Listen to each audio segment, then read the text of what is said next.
Good morning. Welcome to Amrit's online coaching classes. আজি আমি চতুৰ্থ শ্ৰেণীৰ গণিত পাঠ্যপুথিৰ পাঠ নম্বৰ 1 আকৃতিৰ নক্সাৰ বিষয়ে আলোচনা কৰিম। প্ৰস্তুতকৰ্তা মই শ্ৰী অমৃত দাস, প্ৰধান শিক্ষক, মধ্য ভাৱাৰীভিটা প্ৰাথমিক বিদ্যালয়, শিক্ষাখণ্ড ছয়গাঁও, জিলা কামৰূপ, অসম। ঠিক আছে, আৰম্ভ কৰোঁ তেন্তে। এই পাঠটোৰ জৰিয়তে তোমালোকে টালিত ব্যৱহাৰ হোৱা বিভিন্ন আকৃতি বিচাৰিবলৈ শিকিবা। লগতে কাগজ ভাঁজ কৰি কাগজ কাটি চিয়াহী টোপাল ইত্যাদিৰে প্ৰতিফলনৰ দ্বাৰা সমমিতিৰ ধাৰণা তোমালোকে পাবা। আজি মই পৃষ্ঠা নম্বৰ 12ৰ পৰা 15লৈকে পঢ়াম। ঠিক আছে, এতিয়া আমি কিছুমান টালিৰ মজিয়া টালি লগাই যে চাম। চোৱা, এইটো ক মজিয়া, খ মজিয়া আৰু গ মজিয়া। ক মজিয়াত কি ধৰণে টালি লগাইছে চোৱা, খ মজিয়াত কি ধৰণে টালি লগাইছে চোৱা, আৰু গ মজিয়াত কি ধৰণে টালি লগাইছে ভালদৰে তোমালোকে পৰ্যবেক্ষণ কৰা। ঠিক আছে, ওপৰত দিয়া টালিবিলাকত কি কি আকৃতি আছে চাওঁ আহা। এই ক নম্বৰ টালিটোত এই আকৃতিটো দি গোটেই টালিটো বনাইছে। এই টালিটো এই ক নম্বৰত যি আকৃতি দিয়া আছে এই আকৃতিটোৰে এই গোটেই টালিটো কি বনাইছে। এতিয়া খ নম্বৰত কি আছে, এই আকৃতিটো দি এই টালিটো বনাইছে, আৰু গ নম্বৰত এই আকৃতিটো দি টালিটো বনোৱা হৈছে। এই আকৃতিবোৰেদি এই টালিবোৰ বনোৱা হৈছে। এতিয়া চোৱা, তলত দিয়া টালিবিলাকত কি কি আকৃতি আছে আঁকা। তোমালোকে এই টালিবোৰত আকৃতিবোৰ দিয়া আছে, এইবোৰ তোমালোকক আঁকিব দিছে তলত। মই দুটামান কৰি দিওঁ, বাকীখিনি তোমালোকে নিজে কৰিবা। ক নম্বৰটো তোমালোকক দিয়া আছে, আমি খ নম্বৰটো কৰিম। খ নম্বৰটোত কি আছে চোৱা, কি আকৃতি আছে চোৱা।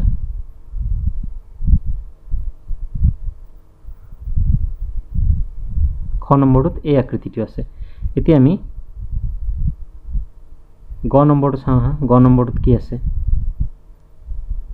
গ নম্বৰটোত আছে এই আকৃতি। ঘত কি আছে চোৱা, ঘত এই আকৃতিটো আছে। উঙত কি আছে চোৱা,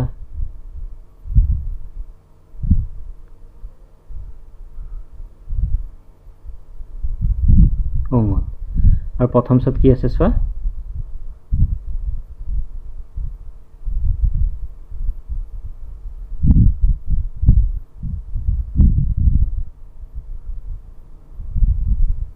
এই আকৃতিটো আছে। ঠিক আছে, তোমালোকে নিজৰ নিজে বহি ৰাখিবলৈ চেষ্টা কৰিবা।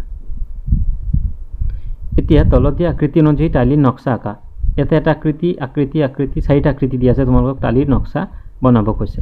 তোমালোকে ধুনীয়াকৈ টালিৰ নক্সা বনাব পাৰিবা। তোমালোকে এইটো আৰু এইটো দিও বনাব পাৰিবা একেলগে। যিকোনো নক্সা দি তোমালোকে টালি বনাব পাৰিবা। তোমালোকে ঘৰত এইটো চেষ্টা কৰিবা টালি বনাবলৈ।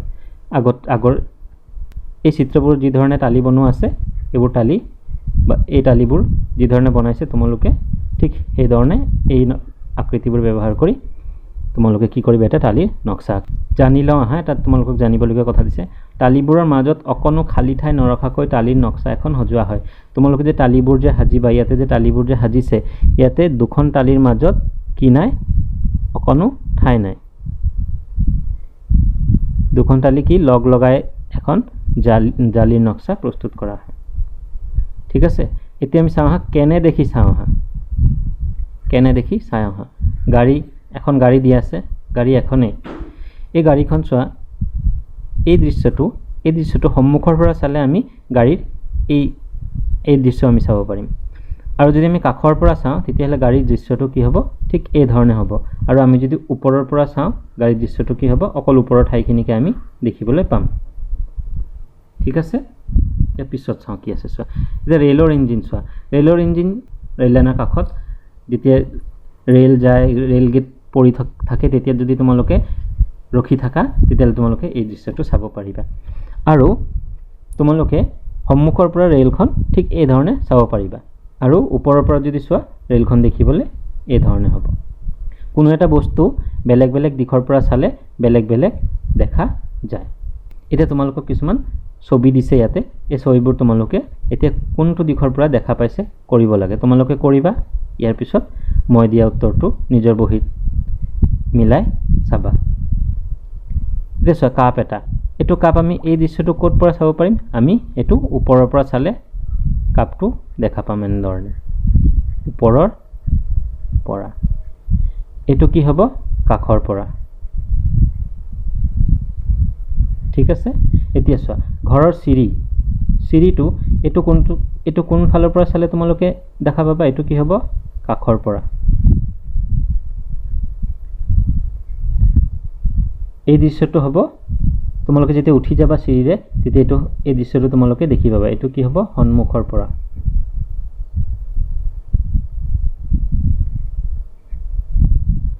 হাতীটো চোৱা, এই হাতী এই দৃশ্যটো তোমালোকে কোন ফালৰ পৰা আছিল দেখা পাবা সন্মুখৰ পৰা। ক'ৰ পৰা? সন্মুখৰ পৰা। আৰু এই দৃশ্যটো কি হ'ব কাষৰ পৰা। এতিয়া এই টেবুলখন চোৱা, টেবুলখন এই দৃশ্যটো কেনেকৈ কোন ফালৰ পৰা চালে দেখা পাবা, এইটো কি হ'ব ওপৰৰ পৰা।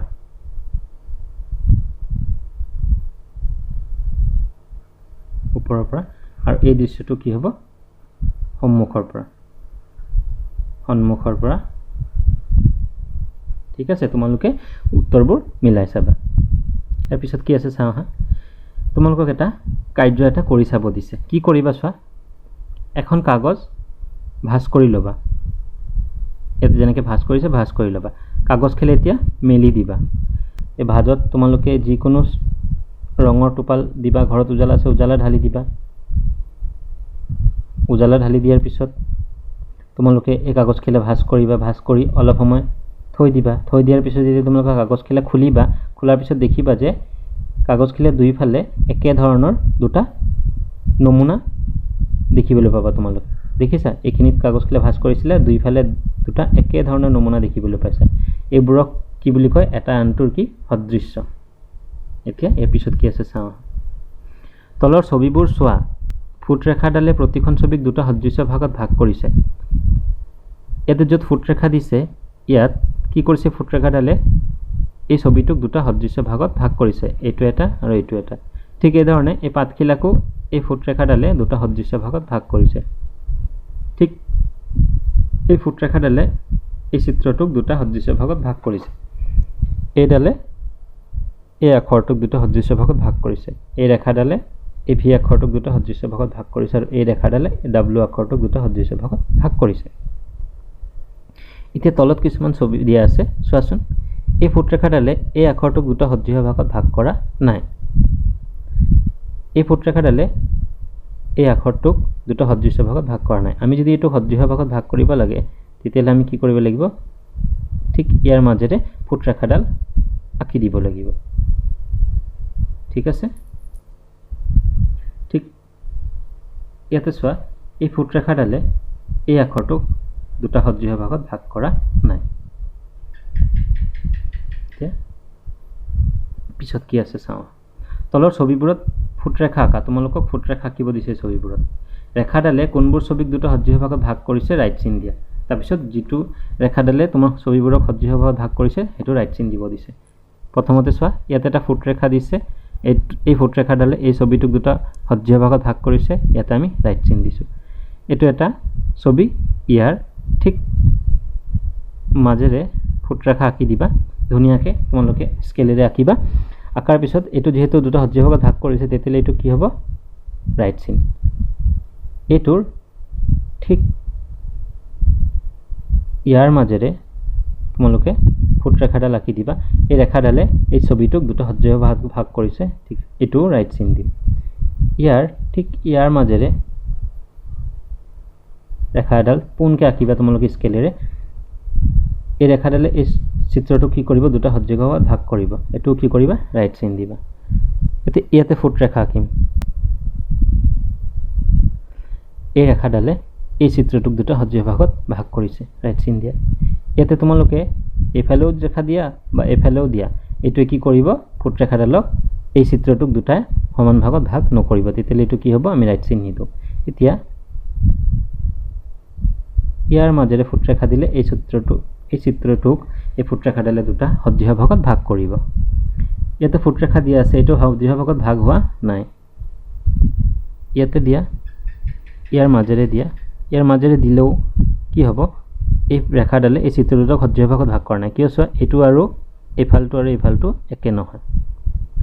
এতিয়া চোৱা ইয়াক আমি ইয়াৰ মাজেৰে এনেকুৱাও দিওঁ বা আমি এফালেদিও যদি দিওঁ এই চিত্ৰটো কি কৰিব এই ফুটৰেখাডালে দুটা সদৃশ ভাগত ভাগ কৰিব ইয়াৰ পিছত এই চিত্ৰটোৰ আমি এফালে দিলে এই ফুটৰেখাডালে এই চিত্ৰটোক দুটা সদৃশ ভাগত ভাগ কৰিছে ঠিক একে ধৰণে এই ফুটৰেখাডালে এই চিত্ৰটোক দুটা সদৃশ ভাগত ভাগ কৰিছে ইয়াতে ৰাইট চিন হ'ব আৰু ইয়াতো ৰাইট চিন হ'ব ঠিক আছে তোমালোকে নিজে আগতে কৰিবা ইয়াৰ পিছত উত্তৰসমূহ চাই ল'ব ইয়াৰ পিছত কি আছে চোৱা তলৰ ছবিবোৰ বাকি অংশ আঁকি ছবিকেইখন সম্পূৰ্ণ কৰা ইয়াতে ছবি আছে তোমালোকে ধুনীয়াকৈ ঘৰত আঁকিবলৈ চেষ্টা কৰিবা মই ইয়াতে এটা আঁকি দিওঁ এই ইয়াতে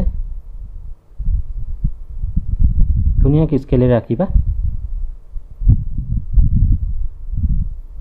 ঠিক আছে তোমালোকে ধুনীয়াকৈ স্কেলেৰে আঁকিবা বাকিবোৰ তোমালোকে ঘৰত আঁকিবলৈ চেষ্টা কৰিবা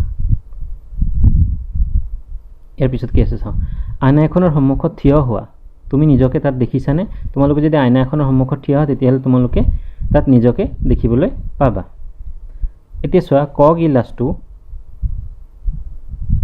আইনা এখনৰ সন্মুখত থলে খ গিলাচটোৰ নিচিনা ছবি দেখিবলৈ পাবা এইটো সন্মুখ ভাগ ঠিক আছে তোমালোকে ঠিক এনেধৰণে দেখিবলৈ পাবা ভালকৈ চাই লোৱা এতিয়া চোৱা এই ই আখৰটো যদি আইনাৰ সন্মুখত ৰাখা দেখিবলৈ কি হ'ব এই চিত্ৰটোৰ দৰে হ'ব আৰু এই এছ আখৰটো যদি আইনাৰ সন্মুখত ৰাখা দেখিবলৈ কি হ'ব এই চিত্ৰটোৰ দৰে হ'ব এতিয়া তোমালোকে তলত দিয়া ইংৰাজী আখৰকেইটা আইনাৰ সন্মুখত থলে কেনে দেখিবা চোৱা আইনাৰ সন্মুখত থলে কেনে দেখিব তোমালোকে এই আখৰকেইটা এতিয়া আঁকিবা আইনাত থলে কি হয় চোৱা এই সন্মুখ ভাগ আইনাৰ ক'ত থাকে সন্মুখতে থাকে আৰু পাঁচ ভাগ ইয়াৰ পাঁচ ভাগতে থাকে আমি এটা এখন আইনা আঁকি ল'ম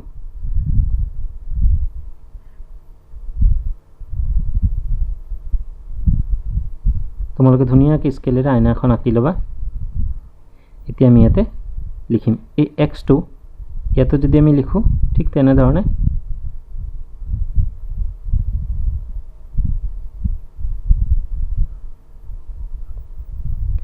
একদম ইয়াৰ নিচিনা আহিব মোৰ ইয়াতে আঁকিবলৈ ধুনীয়া হোৱা নাই তোমালোকে ঠিক একেই সমান জোখেৰে ইয়াতে আঁকিবা ঠিক একেধৰণে এই এলটো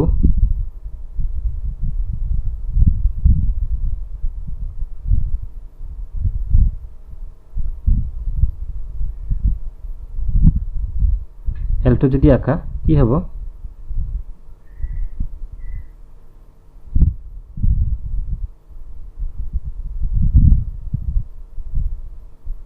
ঠিক এই ধৰণে হ'ব ঠিক আছে তোমালোকে ধুনীয়াকৈ আঁকিবা স্কেলেৰে আৰু এই কেটো যদি আমি আঁকো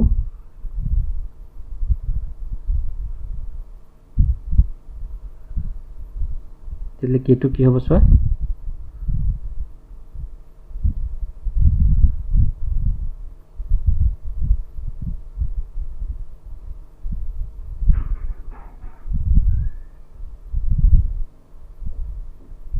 ঠিক আছে কেটো ঠিক এই ধৰণে হ'ব তোমালোকে ধুনীয়াকৈ আঁকিবলৈ চেষ্টা কৰিবা তেন্তে ইয়াতে শেষ কৰোঁ ইয়াৰ পিছৰ ভিডিঅ'টোত মই তোমালোকক ইয়াৰ পিছৰ আমাৰ 2 নম্বৰ যিটো পাঠ আছে সংখ্যাৰ ধাৰণা বিষয়ে আমি আলোচনা কৰিম